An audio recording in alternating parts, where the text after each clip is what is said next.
Guys, thanks again for watching. Please comment. We love to hear about your comments. And today we're going to show you how to clean a laminate floor. This is what we do when we're finishing up a job and it's really dusty, okay? First thing you're going to want to do is get yourself a nice shop vac like this, okay?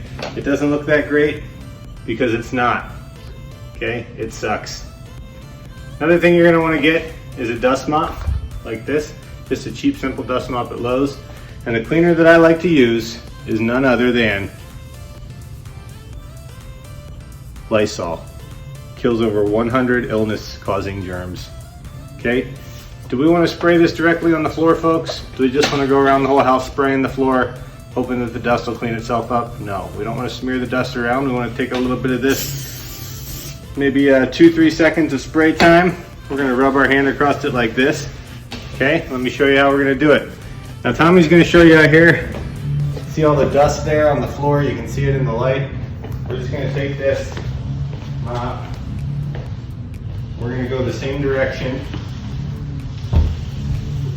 Put a little bit of pressure on it.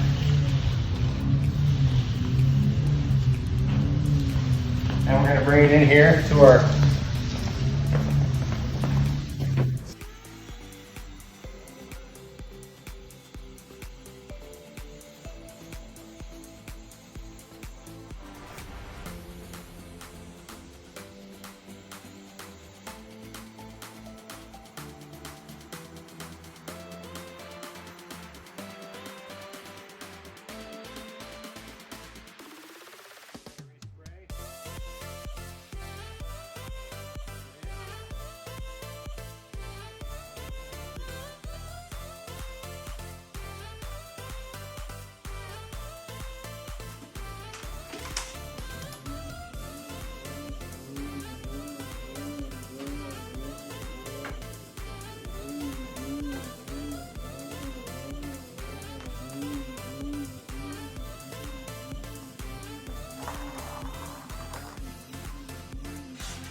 Thanks for watching. Comment, subscribe.